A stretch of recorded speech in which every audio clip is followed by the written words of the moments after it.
We have a serious issue at the house here with the water, as it's not looking great. So we've been driving quite a bit to go and get our alkaline water. Currently, if I want alkaline water, I have to fill up these two buckets, put them in the back of the vehicle, drive about 20 minutes to the local spot that has alkaline water. And in this video today, we're going to do something that's going to save me hours and hours of time each year.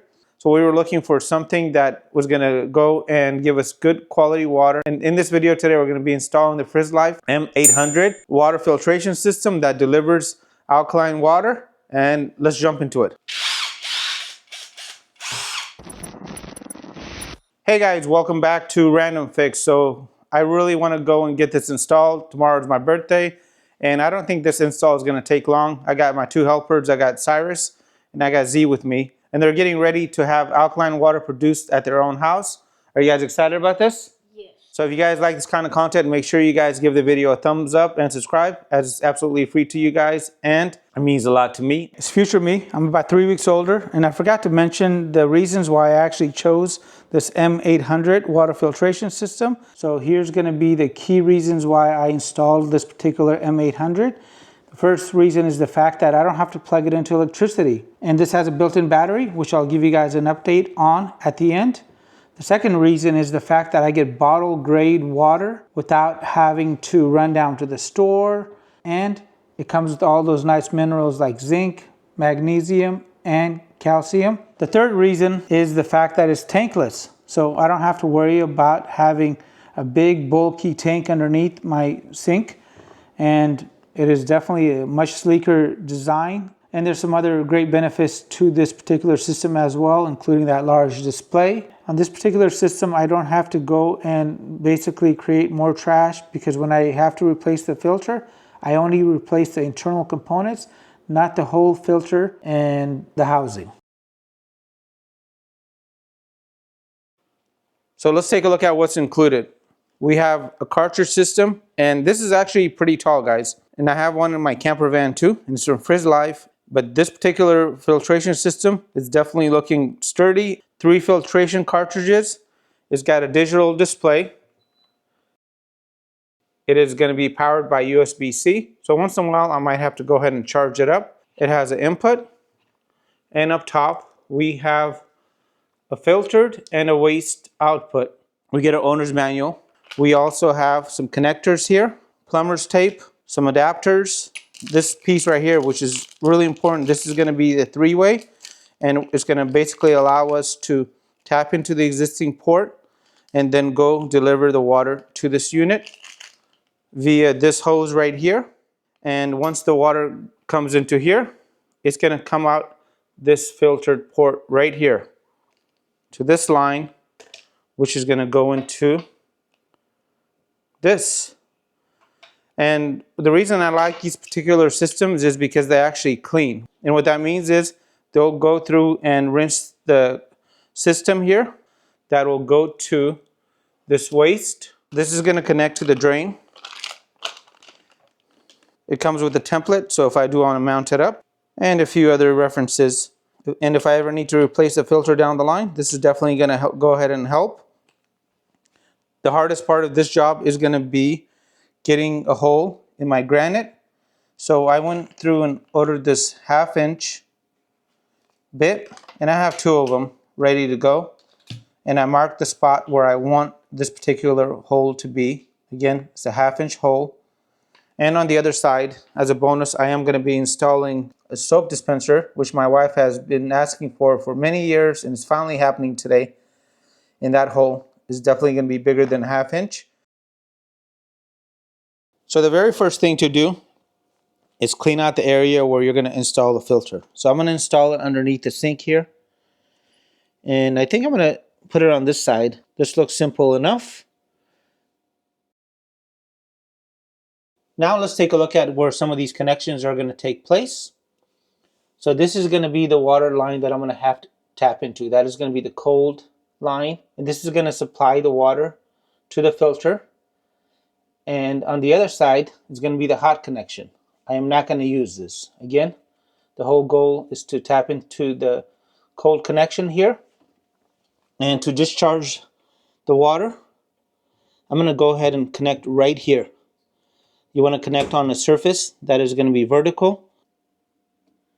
And as a pro tip, you want to make sure you have enough room. So I'm using the existing drain as my reference. So my hole is going to be right here. Again, if I go past this, I'm going to be running into a cabinet. If I come too forward, I take a chance of actually cracking the granite. Now I'm going to be sharing a pro tip with you guys about plumber's putty. Before we start touching any of the valves back here, it is very important to shut off water. Now the water's shut. Now let's verify the water is shut. First thing we're going to be doing with the water shut off, we're going to be undoing this. Yay! That is disconnected now. Next, we're going to go ahead and get this in place. So again, this comes with a couple of O-rings. One O-ring has to go right here. Where these O-rings exist, there does not need to be another O-ring. Cyrus is going to go and put some plumber's tape here. Make this connection right here. And then this other part is going to go back to my existing connection. And I'll show you guys that shortly. Okay, so that's nice and tight. And whenever possible, go ahead and try to do as much of the work you can on top of the counter, as it's much easier than trying to be in a little cabinet. So we're going to make this connection right here. Since this connection is metal to plastic, just be very careful and don't over tighten it. So now let's talk about making these connections. So this right here is going to be the clip that was inserted into here. I'm going to move this out and connect the red hose. Now I like using their factory cuts because most of the times they're perfect. I'm going to go and insert this. To do that, just remove this little foam piece. And now I'm going to push into here. I'm going to do the same on this side. Now the kit comes with these lock clips as well. I'm just going to go ahead and use this. Insert that in. That is definitely in there tight. So from this end, everything is pretty much ready to go. We just got to make the rest of the connections down below. So I got the unit pretty much ready to go. Again, this connection is made. These lines are inserted. Down here, I'm going to go and make the connection back to my faucet.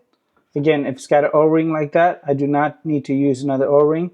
For this, right here, this is going to need an O-ring in here. So if we see bare metal, O-ring is needed. Alright, so I made this connection right there. So this is where the water comes in, enters the T, goes out to the reverse osmosis alkaline water system. And the upper part here is going to be my existing connection that I had. And make sure that you use that Teflon tape, especially when there's going to be a metal to metal connection, as it's really needed. Now I need a 1/4 inch bit like this to go ahead and make that hole for this. This is for the drain. So this is going to fit over the waste pipe here. I marked a little hole right there. 1/4 inch hole. We're going to go and remove the little center, the tape around here, and I'm going to attach this to the hole on the pipe. Now I'm going to go and tighten this up. Now it's really important to make sure that this hole is going to be lined up with the hole that I drilled, but I want to get these ready.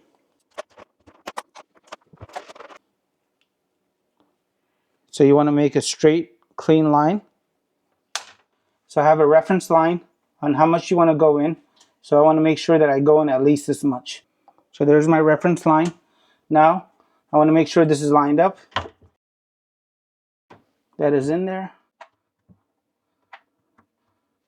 And I can tuck the excess away. Now let's talk about the most difficult part of this whole install. We can let the water run. And with the water running, it's just going to go and drain back down the sink. Now I can freshen up that water. Wow, this is going faster than I thought it would. Hey guys, by the way, for explaining the whole process of this pretty well and clear, please let us know. And just to let you know also, this is our first time, so if we have anything wrong, that would also be a nice thing to let us know. Both would be good. Check that out, guys. We have a hole. The hardest part is done. We missed the bowl, but that's why we had a towel there. It's right there. This is going to be for the top, and this is going to come up from the bottom. So let's take a look at how this is going to work. Go straight in like that. Now from underneath, I'm going to go and tighten this up. Thanks, buddy. Welcome. So that's what he's doing. He's tightening it from underneath. Check that out. We got it in place. So there's my connection right there. Now let's talk about this connection here. So once you trim your line, you want to make the following connections. You want to make the connection here. And I'm going to go make the connection at the water spigot now. So I got this in place, the clip is in place, and the clip up top. I've made all the connections, and now I'm ready to go ahead and try this out. And I'm going to go turn on my valve. The most important thing to do here is to check for leaks. And have somebody by the water shutoff valve, so in case there's a leak, they can go ahead and quickly turn off the water. So on this particular valve, I just need to push it in because it's PEX. But on yours, you might go and just turn the knob. Mine is going to be PEX.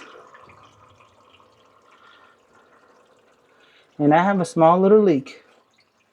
So the good news is I stopped the leak by tightening up the very bottom connection, and it is no longer leaking. And down below, we're going to keep checking for leaks. And I'm going to go ahead and let this run for 20 minutes. Yeah, it's a lot more silky. Is it? Mm-hmm. I could even see that it's silkier from the glass. I want to try it. Yeah, I can see the top layers. It's really easy to see the top layer.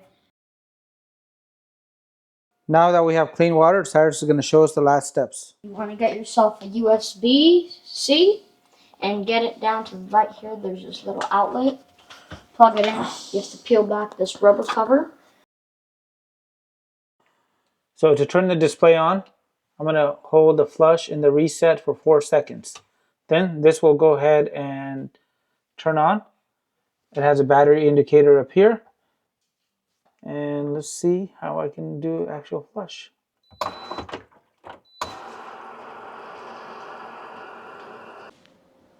Alright guys, so here it is, 3 weeks later, and it's been working out great. On demand, alkaline water, and I love it. I'm using it for my tea, my coffee, and the kids have really gotten used to this. They're no longer using the refrigerator filter, as this is just much better water. The whole setup was very easy. You guys can see my final install right there. I did not mount it. That is completely optional. I did get one of these silicone trays underneath. And if we actually take a look at the battery life. So there's the battery life right there. After 3 weeks, it's still showing full charge. And I haven't had to really do anything. It automatically flushes every 24 hours. So make sure you activate during the day at a time when you think that the flushing is going to be appropriate. Overall, I can't say enough good things about the Frizzlife M800 alkaline water filtration system. I actually enjoyed putting this in. I'll leave you guys a link to this and any special coupon codes that I get access to down below. Now, if there's something in this video that I did not mention that you feel is important, please let me know what it is down below. And as always, guys, make it a great day. Thanks again.